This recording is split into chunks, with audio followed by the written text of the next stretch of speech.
our very special show. Yes, and you don't get more special than 200 episodes. So, as you would expect, we are going to go out on a limb to make this the very best Gadget Show ever. Indeed, over the next hour, you'll see us attempt to set no less than 3 world land speed records. So, 3 world record attempts, and you don't need an MVQ in nuclear physics to figure out that that will require 3 fearless, brave and macho presenters. John and I were up first. My task was to build a new super fast version of the electric ducted fan or EDF powered bike that I used to beat pro cyclist Ben Swift in a drag race last series. Yes! Now, not only was this my first ever Gadget Show build, but I had the daunting task of revamping one of the scariest, most powerful vehicles the Gadget Show has ever created. Pollyanna's infamous dragster that was driven by 4 10-horsepower chainsaw engines, which, despite its grunt, was just too unstable at top speed. Oh my God, that's scary! However, this time around I was quietly confident because I'd sourced a crack team of engineers. Well, I've come to see Andy Robinson. He's been building drag races for over 20 years and he races them. So I'm pretty confident he's going to be able to supply the expertise we need. Andy had agreed to craft a bespoke competition-spec dragster chassis onto which our mechanical engineer, Grant from Robo Challenge, could attach the chainsaw engines. The best thing is to go for a junior dragster style car, a large wheelbase junior dragster, and as light as possible. While John got underway with the creation of his chassis, I went to see my engineering team, James and Adam, the experts who helped build the first EDF bike. I'm noticing 6 fanjet engines this time. We only used 4 before. Each of these 6-fan engines has a battery-powered rotor that spins at 41,000 RPM to produce jets of highly pressured air. And I was about to sample their power in my face. Bracing myself. Here we go. Whoa! Whoa! Whoa! Whoa! That was only 10% throttle. Okay, a little bit nervous now. I'm gonna have to go and find a bike worthy of such power. Meanwhile, Andy and I were getting stuck into the heavy machinery, thanks to a digitally controlled bending machine, some precision metal filers, and a boatload of welding. We'd crafted a roll cage and chassis frame that was a perfect fit for me. So, how do you feel, John? Well, it's pretty good. I feel snug yet comfortable. Excellent. After much deliberation, I'd finally settled upon a bike to put my faith in. I've gone for the Dolan Multicross. Now, it's a cyclocross bike, so it's used on multiple terrains. I've chosen it because it's a sturdier bike. Thanks to its thick tyres and the kind of top-spec caliper brakes found on most Tour de France bikes, I was feeling confident. Everything about this bike, even its weight, will give me added stability at high speed and hopefully aid me in my record-breaking attempt. Back in the workshop, we mounted the reinforced steel frame containing the 6 electric fan jets onto a rigid pannier rack above the bike's back wheel. Then wired them up to 12 25-volt lithium polymer batteries normally used to power model aircraft. James and Adam have cobbled together a rather smart little black box here. We can preset the acceleration and throttle for optimum performance. Then all I have to do is press this button and hold on for grim death. Things were now becoming pretty real for me too, as my once empty chassis was now crammed full of serious tech. Back here is the power station of the dragster. 3 pairs of Husqvarna chainsaw engines, making 6 in all. That's right, 6 engines. And to increase the power of them by nearly 40%, we'd fitted some eye-catching, fuel-efficient exhaust pipes. But we weren't finished there. Actually getting the power to the ground is through a pair of 8-inch wheels, and like all proper dragsters, they're equipped with slick tyres. At the front, we've got 16-inch wheels and tyres from a junior dragster and rack and pinion steering. Give it a twist, Grant. Excellent. After weeks of careful design and painstaking building work, our 2 creations were finally complete.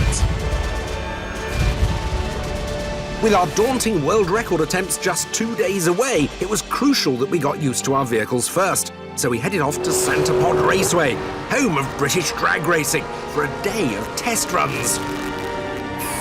Wow, John, what can I say, man? It's It's a beast. I think it is a beast, actually. I'm really rather pleased with it. Yeah. That bike looks pretty impressive as well. All right, thank you very much. Should we try them out? Yes! I opted to take to the track first, and as I mounted the bike for the first time, it was hard to control my nerves. Yeah, a little bit apprehensive, I gotta say. Having got the bike rolling, it was time to engage the fan engines. I pressed the go button and was instantly thrust forward. Okay, that's the engine kicking in. Here we go. My acceleration increased, but as I passed 45 miles per hour, the top speed of my first EDF bike, something bad happened. Wobbling, wobbling, wobbling. Oh man, I don't like that at all. The uncontrollable wobble was frankly terrifying, and despite varying my posture and employing a more gradual increase of speed, there it is, there's the wobble, I continued to experience the same issue time after time. No. My test period was now over, and the team and I were disheartened and completely baffled by our problems. After Otis's disappointment, I was keen to lift the mood with some successful testing. Feels quite a decisive moment taking the wheel of the car for the first time.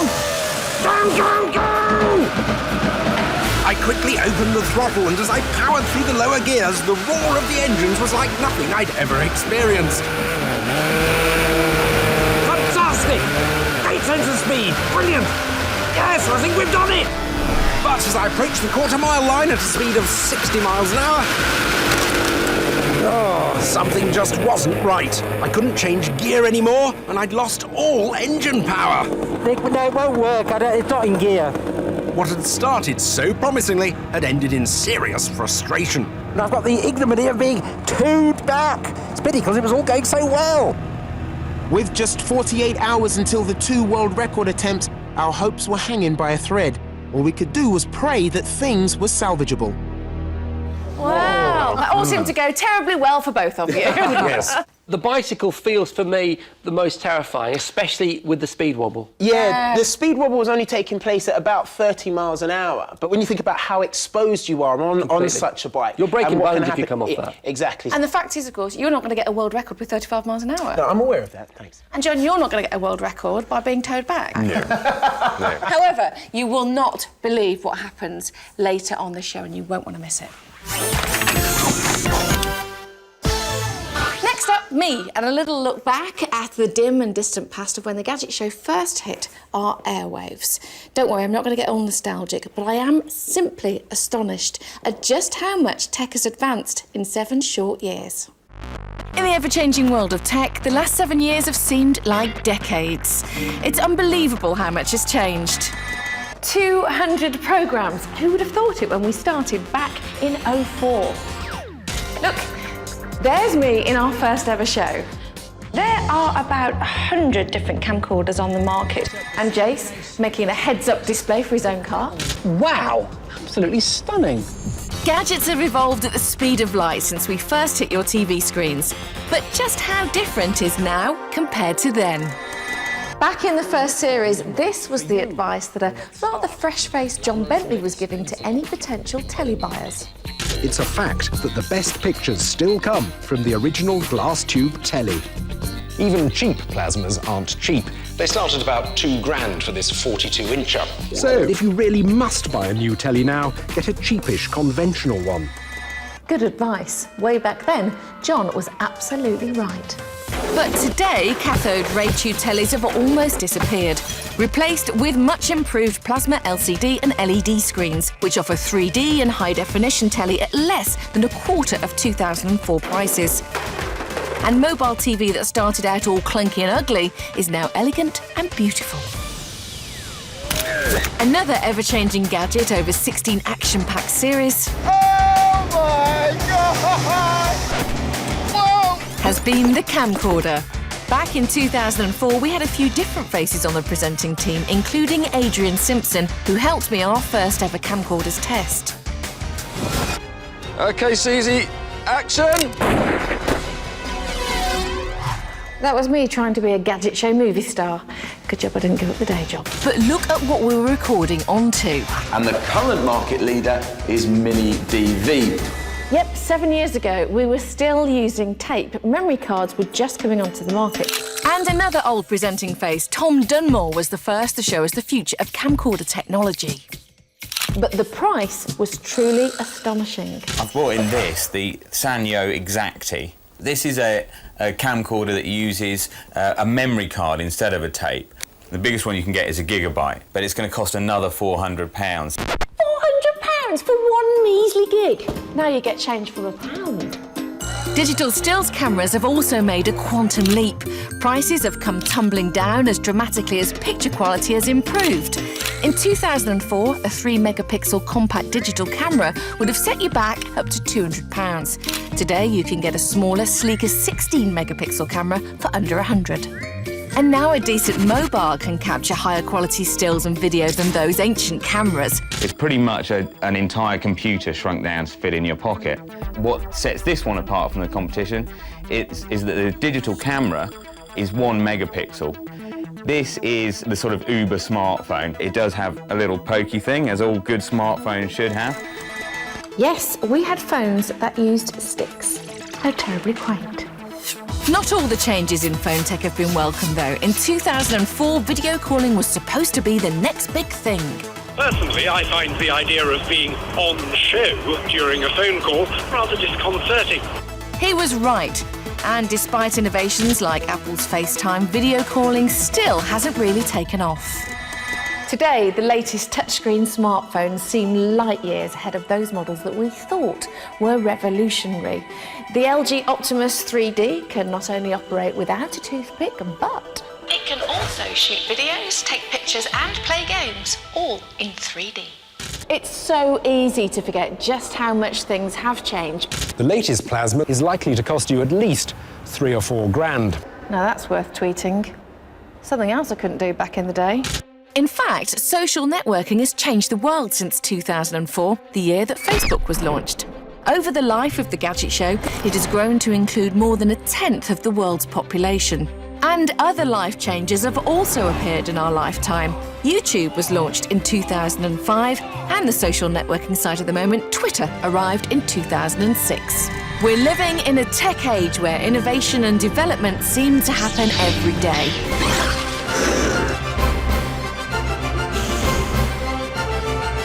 That is fantastic! I know.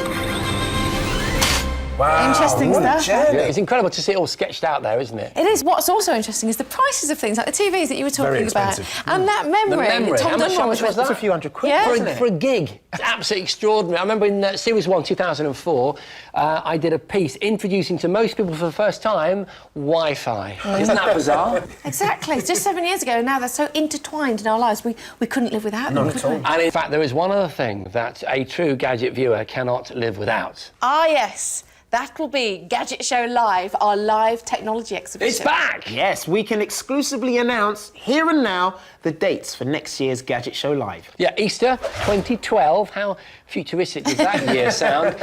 It's for 5 days, starting April the 11th through to April the 15th at the NEC in Birmingham. Yes, indeed, a date for your diary. And if you need any more details, go to our website, channel5.com/gadgetshow. Welcome back to the 200th episode of The Gadget Show. Soon you're going to see each of our gadget men attempting a world record. But first, here's me and Jason looking back at our favourite moments over the last 7 years. Nice cake. Don't know what the rest are having. Here we go!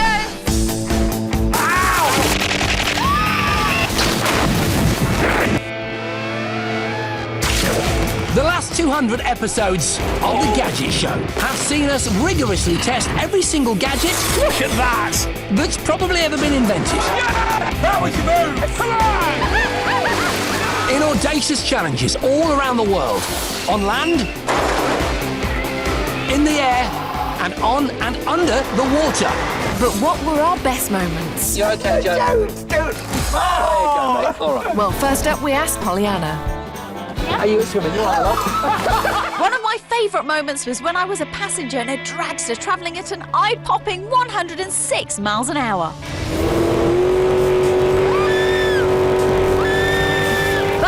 reckon my all-time favourite moment has to be the epic bungee jump I did in South Africa. It tested my courage to the max, and I was petrified. Bungee!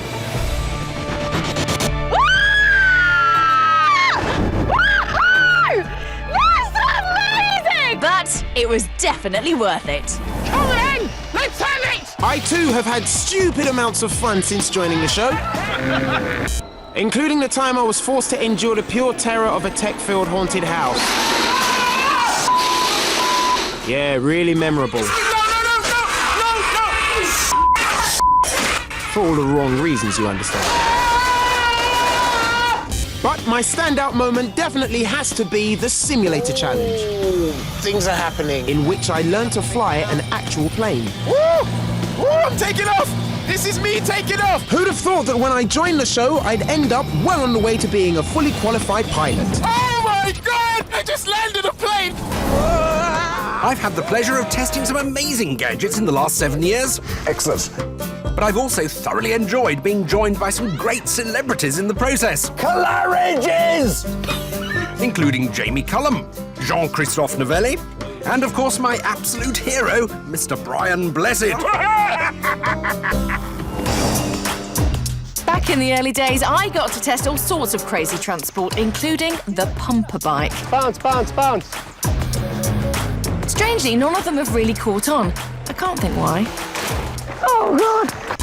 Anyway, I think my best bit happened when we went out to Abu Dhabi a couple of years ago and were faced with a grueling challenge in the desert. Oh, yeah. The finale was a race and I wiped the floor with Jason. Total result. Yes! Yes! Come on! Somebody help! And there's no doubt that I've taken part in some crazy challenges since the first show in 2004. Stupid idea! Including building a kung fu simulator and using it to train myself to beat a real-life black belt. But the defining moment of my Gadget Show career has to be the time I launched myself off the pier at Worthing, strapped to a Leonardo da Vinci-inspired flying machine to try and win the Birdman Challenge. Come on!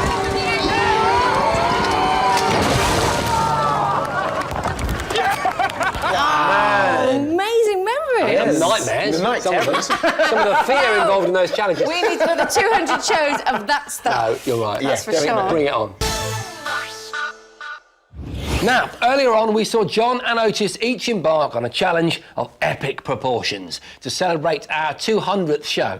To put right what once went wrong and bring back a couple of really rather desirable certificates that we believe are rightfully ours. Yes, as it's our 200th show, we decided it'd be a good idea to try and bag ourselves some Guinness World Speed Records. John was tasked with bringing our chainsaw-powered dragster back from the scrap heap and having it certified as the world's fastest. And I was challenged with taking my jet-powered push bike from the last series back to the drawing board and turning it into a real world beater. So with the hard graft now out of the way, there was just one last thing to do. Risk life and limb and get those records. And I was up first. The day of reckoning was now upon us. John and I were back at Santapod Raceway, fully intent on claiming 2 world records. Together with our teams, we had worked around the clock to fix the problems that blighted our vehicles on practice day. We'd replace the clutch master cylinder to try and improve the speed and efficiency of the gear changes.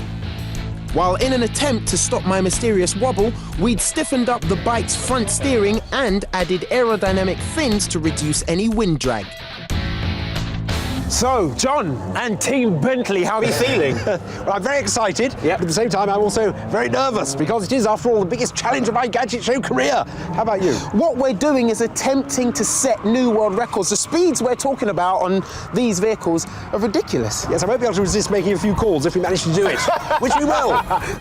All that remained was for Gaz, the official Guinness World Records adjudicator, to scrutinise our unique creations and give us his verdict. Gentlemen, your vehicles have been examined and they meet our standards. The timing equipment has been examined and meets our standards. All you have to do is break a Guinness World Record. Good luck. Thank you. Thanks. I was first up, and as I slid into my 85 horsepower mean machine, The anticipation and expectation was palpable. Well, this is the summation of our efforts. As far as it can be, we've got everything fixed. We can't fail. It was now up to me to do my splendid team justice. The boys fired up the engines, gave me the signal, then the countdown began. To break the record, all I needed to do was to get my dragster above 62 miles an hour. Bang on the green light, I hammered down the accelerator, flying off the line. But halfway down the strip, I sensed a problem. Oh. The roar of the engines had suddenly dulled.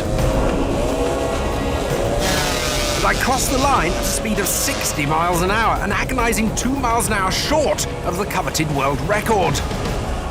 I didn't do very well on that run. Much to our dismay, some of the couplings used to link the chainsaw engines together had melted during the run, causing 2 engines to fail. Oh, God, this car. My faithful team and I did all we could to repair the damage, but sadly, we just didn't have enough time to relink the 2 damaged chainsaw engines. Our only option now was to attempt to run using the 4 remaining working ones. Right. As I climbed back into the cockpit, my nerves were at an all-time high. All our hard work had come down to this one moment. It was now or never. All I had to do was to get above 62 miles an hour. Come on, John!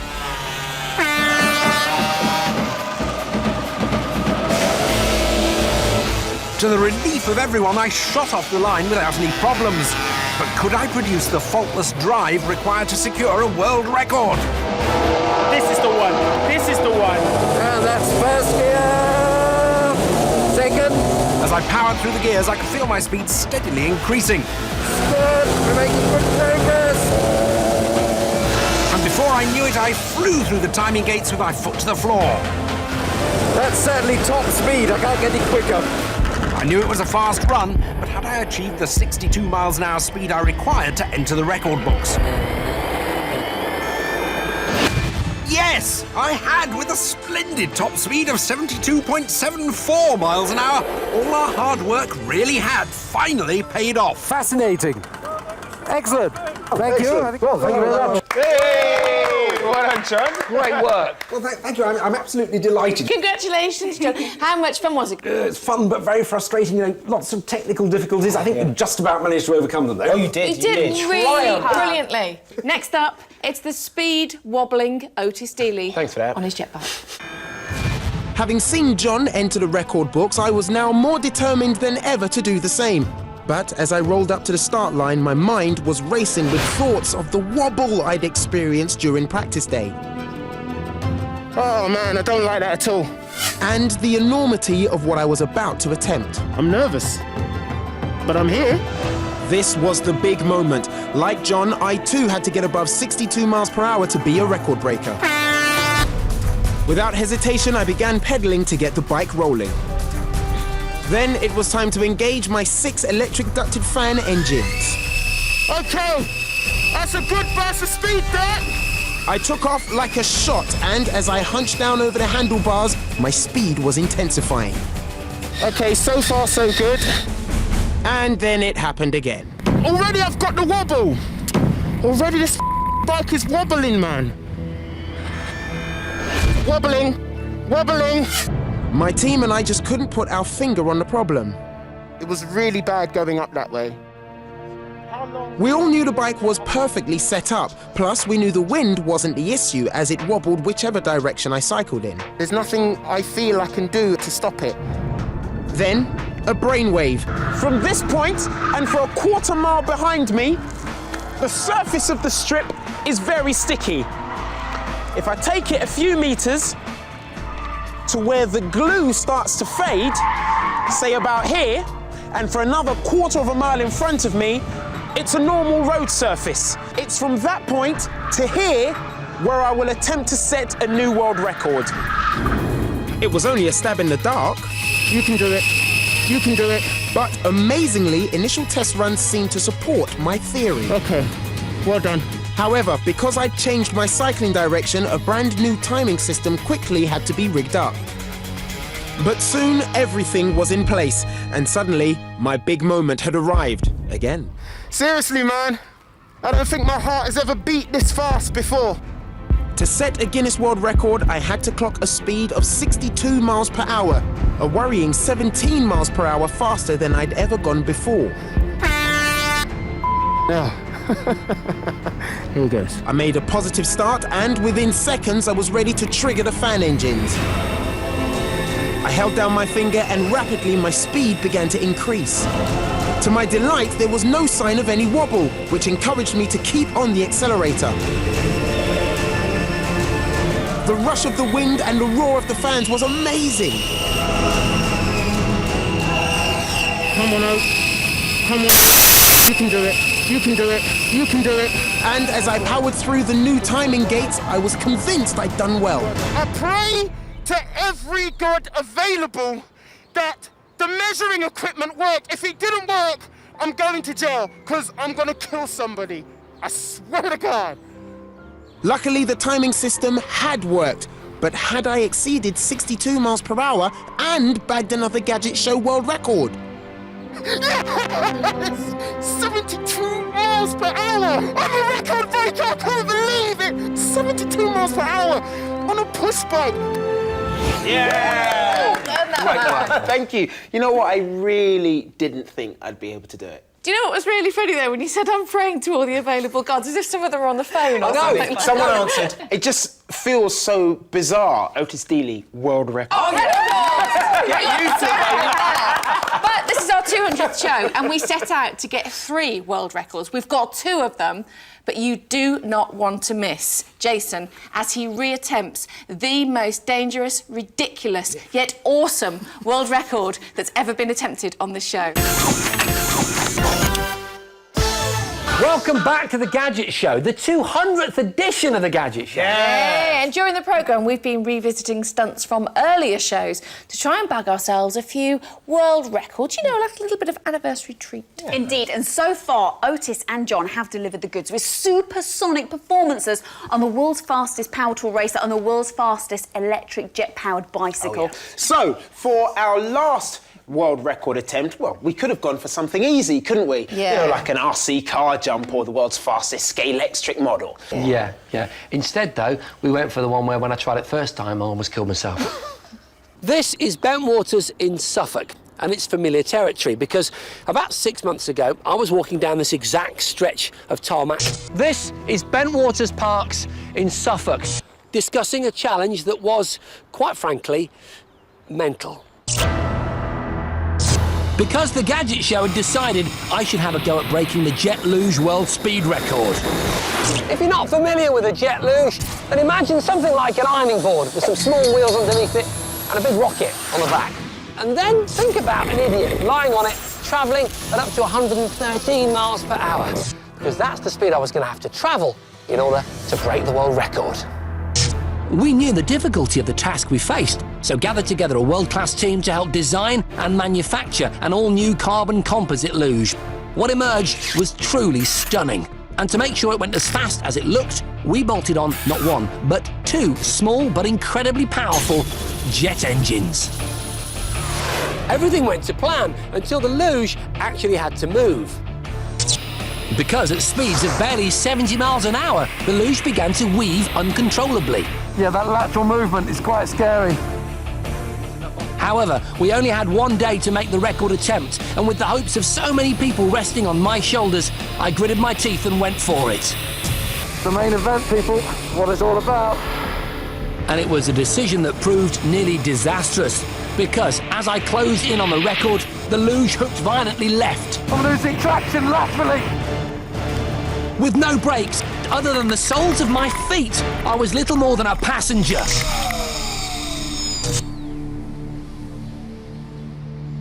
Thankfully, I escaped injury, and the luge remained intact, but any further runs were out of the question.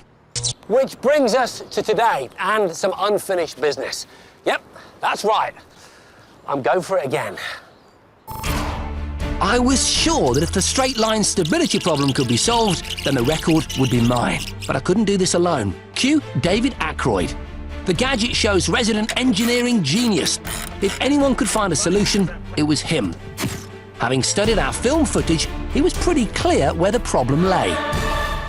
The wheels were too close together. We looked at lots of other things that went very fast, very straight, and they have a long wheelbase. Not like dragsters, for example? Dragsters, land speed record cars, they all have these long wheelbases. Yeah.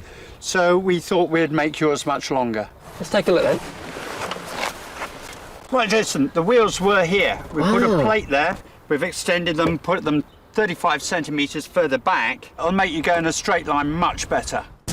But David was just part of the team. Once again, I had the help of Ali Machinchi to ensure the engines were running correctly. And just as before, current world record holder Joel King was on hand to advise me how to take his title off him, as only a Brit would do. Build up easy. Yeah. If you start to feel it twitching a bit, just back off on the throttle and cruise down, get your feet out to stabilise you a bit. Joel was right, the correct approach was a cautious one.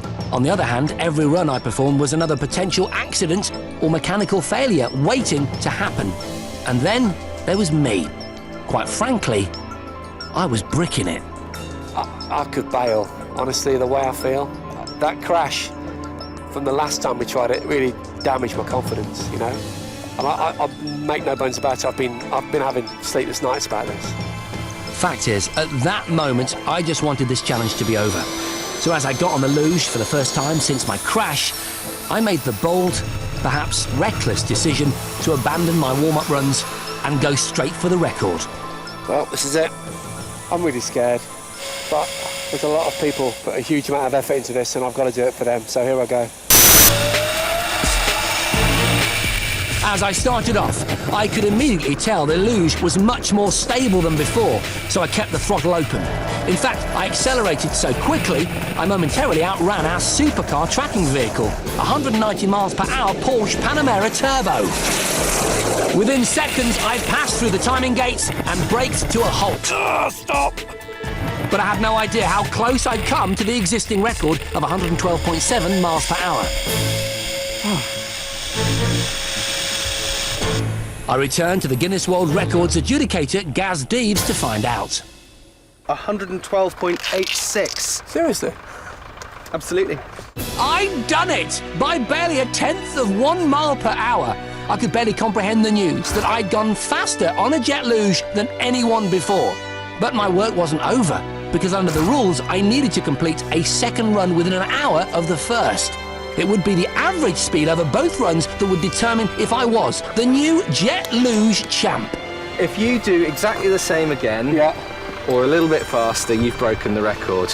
Now, you've got about 55 minutes to do that. Right. So, I had time for plenty of attempts. That was until Ali tried to start the engines again. Ali, you're pouring fuel out. It seemed there was a problem with their power output. Eventually, they began to run properly, but Ali gave me the grim news that they would only last for one more run. Suddenly, my comfort zone had disappeared. So as I headed to the end of the runway, I knew I had to break the record with my next effort or face failure yet again. World record, here we go, let's do it. Go, go, go! I accelerated as fast as I could, keeping the throttle fully open and praying everything held together. Come on, let's nail this now! The speed was like nothing I've ever experienced before. I was so focused on going flat out, I didn't even think about the process of slowing down. Yes, that felt really good! When I eventually did, heavy crosswinds started to push me off course. Thoughts of my last crash flashed through my mind as I careered across the tarmac. Here we go, look out! And onto the heavily rutted outfield, still doing well over 60 miles an hour. Ah, yes! I've survived! I'm not dead! I didn't do nothing, Will! I don't know what to say. It doesn't matter how quick you've been, it doesn't matter what vehicle you're in. If you've not ridden this thing, you are not a speed freak. The engines were now wrecked. And bits of me weren't so healthy either. It was clear my record attempt was over. So just one question remained unanswered. Hi, man. Had I done enough?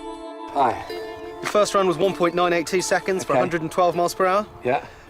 Your second was 1.183 for 118.79. This is looking good. Giving you a final speed of 115.83 miles per hour. The world record! Congratulations, you're Guinness World Record! Yay! Well done, boys! We did it! Woo! Yes!